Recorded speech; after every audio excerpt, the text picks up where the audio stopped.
नमस्कार। मेरा नाम डॉक्टर अवधेश खरे है। एडवेंचर के इस एपिसोड में मैं आपका स्वागत करता हूं। आज हम टीचिंग एट्रीब्यूट्स के बारे में चर्चा करेंगे। टीचिंग एट्रीब्यूट्स उन कौशलों, गुणों और विशेषताओं का समूह है जो इफेक्टिव टीचिंग लर्निंग में योगदान प्रदान करते हैं। कुछ विषयों को छात्र केंद्रित मोड में पढ़ना पढ़ाना और पाठ्यक्रम के आउटकम पर ध्यान केंद्रित करना शिक्षक का मुख्य दायित्व है। शिक्षक को टीचिंग मेथड्स और कंटेंट डिलीवरी में इनोवेट करते रहना चाहिए ताकि विद्यार्थियों के लिए सीखना मजेदार हो सके। टीचिंग एट्रीब्यूट्स में 5 महत्वपूर्ण घटक शामिल हैं। पहला है डेप्थ ऑफ नॉलेज। इसका वेटेज मेरे हिसाब से 30% है। दूसरा है डिलीवरी ऑफ लेक्चर। इसका वेटेज 25% है। तीसरा है एक्सप्लोरिंग बियॉन्ड सिलेबस। चौथा हैंडलिंग स्टूडेंट्स क्वेरी। और पांचवा ओवरऑल पर्सनालिटी। इन तीनों के प्रत्येक के वेटेज 15% है। इस प्रकार टोटल वेटेज 100% हो गया। अब हम पहली बात करते हैं डेप्थ ऑफ नॉलेज की। ज्ञान की गहराई के महत्वपूर्ण घटक हैं content knowledge, preparation of lecture और समझाने के लिए एग्जाम्पल्स को आइडेंटिफाई करना। प्रिपरेशन ऑफ लेक्चर अक्सर किताबें, नोट्स और अन्य पठन पाठन सामग्री खोले बिना ही की जाती है। विभिन्न तरीकों और संसाधनों के माध्यम से टॉपिक का ज्ञान प्राप्त किया जाता है। आप जो विषय पढ़ाते हैं उसके बारे में निरंतर सीखते रहें और अपनी समझ को मजबूत करते रहें, कंसोलिडेट करते रहें। एक बार एक शिक्षक कक्षा में फोर्स को परिभाषित करना चाहता था, बल को डिफाइन करना चाहता था। वो घर में बिस्तर पर लेटे लेटे सोने के पहले अपने मन में प्रेजेंटेशन तैयार कर रहा था।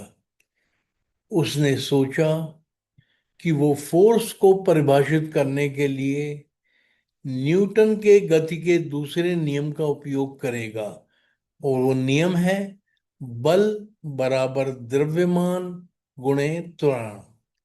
वो छात्रों को समझाएगा कि जब बल किसी पिंड पर लगाया जाता है तो वो पिंड त्वरित हो जाता है।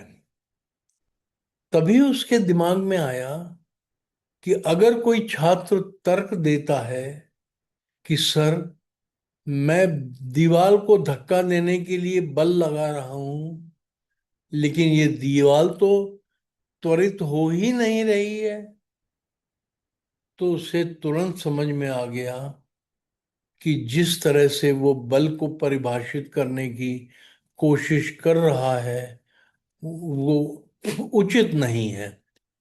उसे परिभाषा को संशोधन करने की आवश्यकता है।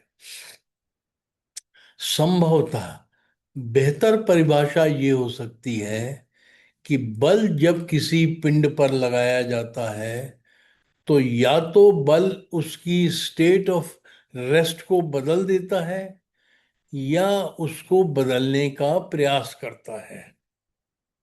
अपना व्याख्यान बहुत अच्छे से तैयार करें, भले ही आपने इसे पहले कई बार दिया हो। इससे व्याख्यान देते समय आपका आत्मविश्वास स्तर बढ़ेगा। ऐसा शिक्षक बने जो डिटेल्ड लेसन प्लान बनाता है, कक्षा के समय को कुशलतापूर्वक मैनेज करता है, छात्रों की प्रगति का सटीक रिकॉर्ड रखता है, उदाहरण देकर के समझाएं और कभी कभी आउट ऑफ बॉक्स जाकर भी एग्जाम्पल्स दें। दूसरा है डिलीवरी ऑफ लेक्चर, जिसको मैं 25% वेस्टेज देता हूं। व्याख्यान में कुशलता निम्न बिंदुओं के माध्यम से प्राप्त की जा सकती है। पहला, कम्युनिकेशन एंड प्रेजेंटेशन स्किल। दूसरा, कॉन्फिडेंस लेवल। तीसरा, time management in the class. चौथा, बॉडी लैंग्वेज। पांचवा, आई कांटेक्ट। और सबसे महत्वपूर्ण छठा है सेंस ऑफ ह्यूमर। छात्रों की रुचि बनाए रखने के लिए व्याख्यान को 3 चरणों में विभाजित करें। इंट्रोडक्टरी, डेवलपमेंट चरण और कंसोलिडेशन चरण। कक्षा में समय के पाबंद रहें, छात्रों के समय का सम्मान करें। व्याख्यान के दौरान शिक्षण की गति सामान्य बनाए रखें। पाठ्यक्रम को पूरा करने में जल्दबाजी नहीं करें और ये सुनिश्चित करें कि छात्र विषय को सीख भी रहे हैं, केवल सुन नहीं रहे हैं, सीख रहे हैं। कंटिन्यूटी बनाए रखने के लिए पिछले पाठ के मुख्य बिंदुओं की ब्रीफ समरी करें, संक्षिप्त समीक्षा करें। ज्ञात तत्वों से व्याख्यान शुरू करें, नोन फैक्ट से फिर नए ज्ञान की ओर बढ़ें। सरल से जटिल, आसान से कठिन, कॉन्क्रीट से एब्स्ट्रैक्ट और ऑब्जर्वेशन से रीजनिंग की ओर बढ़ें। विषय में रुचि जगाएं और कुछ रोचक तथ्य बीच बीच में बताएं जो पाठ्यक्रम के बाहर के भी हो सकते हैं। इस प्रकार छात्र का कंसंट्रेशन बना रहेगा। छात्रों का सम्मान करें और उनकी बातों को बहुत ध्यान से सुनें। कुछ बेसिक कंसेप्ट और डेफिनेशंस होती हैं, उनकी व्याख्या के लिए वैकल्पिक व्यवस्था भी सुदृढ़ करें, दें, ऑल्टरनेट एक्सप्लेनेशन दें उनका।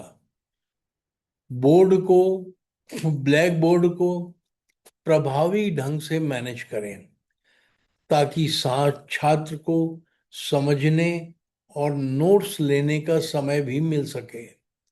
जब भी जरूरत हो, एजुकेशनल टेक्नोलॉजी सुविधाओं का उपयोग करें।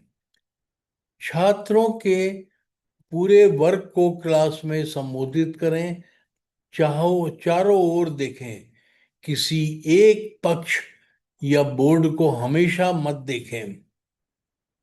फीडबैक प्राप्त के लिए छात्रों को प्रश्न पूछने के लिए प्रेरित करें।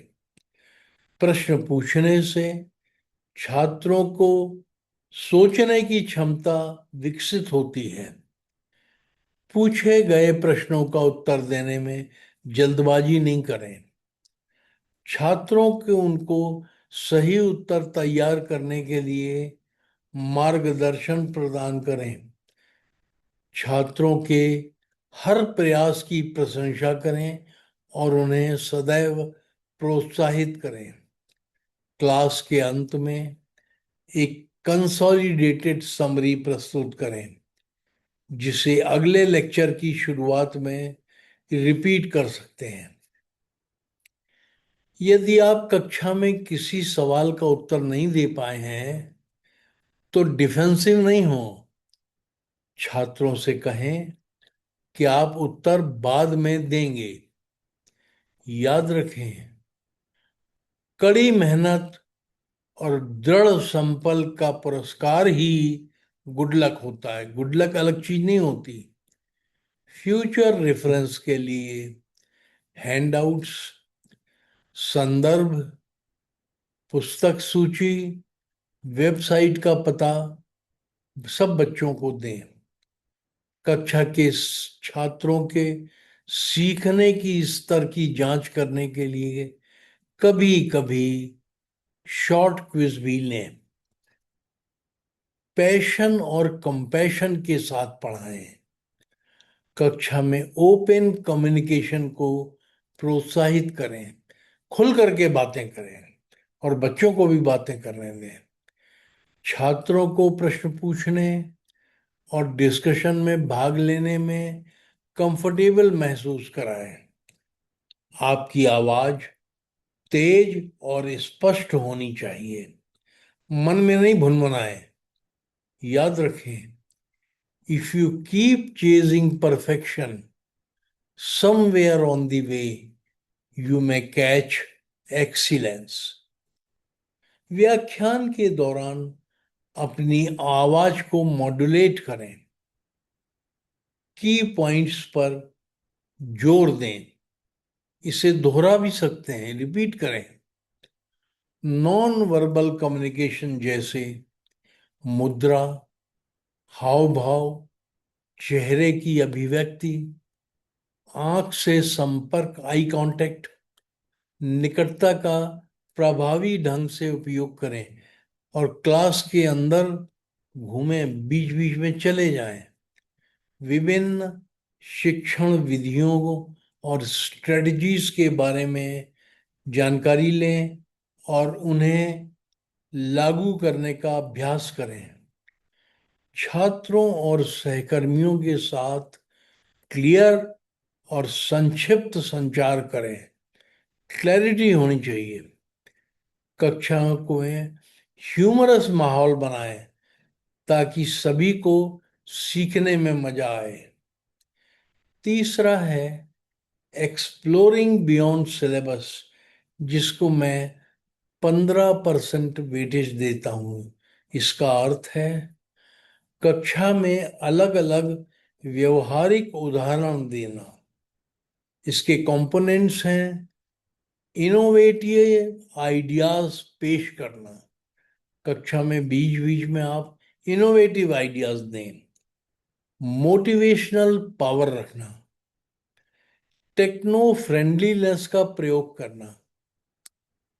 कोई भी छात्र अपने साथियों और दोस्तों के साथ किसी भी टॉपिक के बारे में अपनी शंकाओं और अज्ञानताओं पर चर्चा करने में बहुत सहज होता है। कक्षा के कुछ प्रतिभाशाली छात्रों की पहचान करें।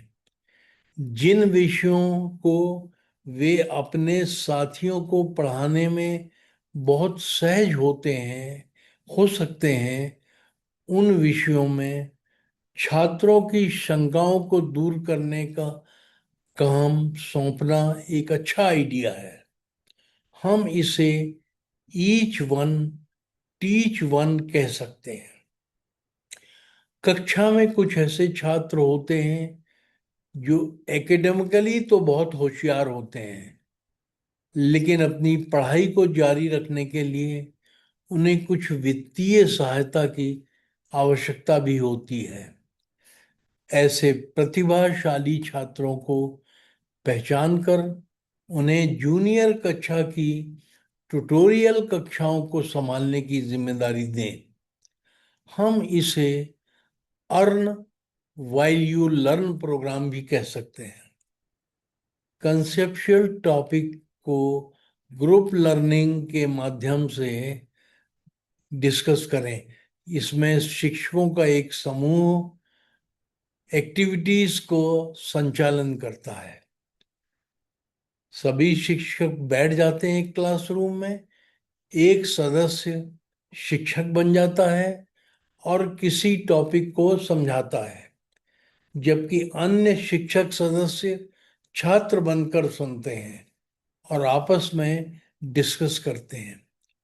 शिक्षक के रूप में टॉपिक को एक्सप्लेन करने वाले सदस्य को बदल बदल कर इसे रिपीट किया जा सकता है और इस प्रकार शिक्षकगण अपने खाली समय में एक दूसरे से आपस में डिफरेंट टॉपिक्स के बारे में सीख सकते हैं। चौथा है हैंडलिंग स्टूडेंट क्वेरीज। इसका 15% वेटेज मैंने दिया है। इसका अर्थ है प्रश्नोत्तर सत्र में पेशेंस और प्रेजेंस ऑफ माइंड बनाए रखना। छात्रों की बातों को ध्यान से सुनने की लिसनिंग स्किल होनी चाहिए आप में। छात्रों को समझाने की रीजनिंग स्किल में पारंगत होना। कक्षा में अशांति होने पर, डिस्टरबेंस होने पर ट्रबल शूटिंग कैपेबिलिटी में आपको सक्षम होना चाहिए। एक शिक्षक को एक सेफ और सपोर्टिव लर्निंग एनवायरनमेंट बनाना चाहिए। आवश्यकता के अनुसार अपने टीचिंग मेथड्स और टीचिंग प्लान को एडजस्ट करने और बदलने के लिए आप सदैव तैयार रहें। छात्रों के उत्कृष्ट प्रदर्शन को किसी न किसी रूप में जरूर पुरस्कृत करें। शाबाशी दें, ये सबके सामने तारीफ करें। छात्रों के लगातार खराब प्रदर्शन को कभी बर्दाश्त न करें। उन बच्चों की हमेशा मदद करें, सहायता करें। एक शिक्षक को अपडेटेड रहने के लिए वर्कशॉप, कॉन्फ्रेंसेस, ऑनलाइन पाठ्यक्रमों में भाग लेना चाहिए। और आखिरी पांचवा है ओवरऑल पर्सनालिटी। इसका 15% वेटेज होता है। समग्र व्यक्तित्व के अंतर्गत निम्न बातें आती हैं। एटीट्यूड, दूसरा ओपन माइंडेडनेस, तीसरा इम्पार्शियलिटी, चौथा टेनासिटी, पांचवा डिसिप्लिन इन दी क्लास और अंतिम आपका ड्रेस सेंस। शिक्षकों का एटीट्यूड सबसे महत्वपूर्ण पैरामीटर है, जो उन्हें ये बतलाता है कि उन्हें भी किसी प्रशिक्षण की जरूरत हो सकती है। याद रखें, what matters in the fight is not the size of the dog, but the size of the fight in the dog. इसी तरह से शिक्षण के लिए पैशन और कमिटमेंट अनुभव से कहीं अधिक महत्वपूर्ण होते हैं। एक्सपीरियंस से कुछ नहीं होता। जरूरी नहीं होता कि एक्सपीरियंस टीचर ही, सीनियर टीचर ही हमेशा नए शिक्षकों की तुलना में कक्षा में बेहतर प्रदर्शन करें। छात्रों के लिए जो सही है उसे करने में आप कभी भी गलत नहीं हो सकते, परंतु अपने स्वास्थ्य को आप अपनी नंबर वन प्राथमिकता बनाएं, क्योंकि नथिंग फेल्स लाइक सक्सेस। जब आप टॉप पर होते हैं तो उन्हीं गतिविधियों को करना बंद कर देते हैं जो आपको शीर्ष पर लेकर आई।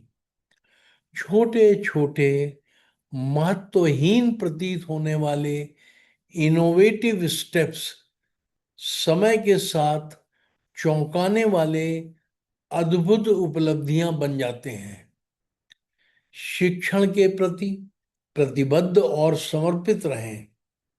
आप जो करते हैं उसे इतना अच्छा करें कि कोई भी आपके जैसा न कर सके।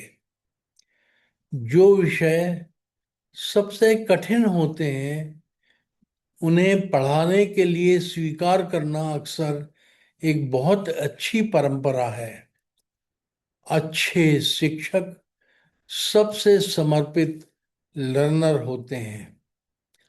अपने सेल्फ डेवलपमेंट में निवेश करना आपके जीवन का सर्वोत्तम निवेश होगा। अपने रिसर्च पोर्टफोलियो और क्वालिफिकेशन में निरंतर सुधार करते रहें। सहकर्मियों और छात्रों से खुलकर फीडबैक लें, ओपन फीडबैक लें। इस बारे में सोचें कि आपके लेक्चर में क्या अच्छा था जब लेक्चर खत्म हो जाए, और किसको सुधारा जा सकता है। मूल्यांकन में आप सदैव निष्पक्ष और पारदर्शी रहें। छात्रों के प्रति कभी पक्षपात नहीं करें। अनुशासन का मतलब ये नहीं होता कि कक्षा में हर कोई शांत और गंभीर रहे, बल्कि कक्षा में हर कोई प्रसन्न रहे, खुश रहे। याद रखें, commitment plus preparation is equal to performance, जिसके परिणाम स्वरूप छात्रों को संतुष्टि प्राप्त होती है। रातों रात कोई अच्छा शिक्षक नहीं बन जाता। रातों रात सेंसेशनल शिक्षक बनने के लिए आम तौर पर लगभग 10 साल का मुश्किल परिश्रम करना पड़ता है। मैं अब इस एपिसोड को यहीं पर समाप्त कर रहा हूं। सभी दर्शकों को भाग लेने के लिए धन्यवाद। अगले मंगलवार को हम एनईपी से संबंधित किसी अन्य विषय के बारे में चर्चा करेंगे। तब तक के लिए जय हिंद।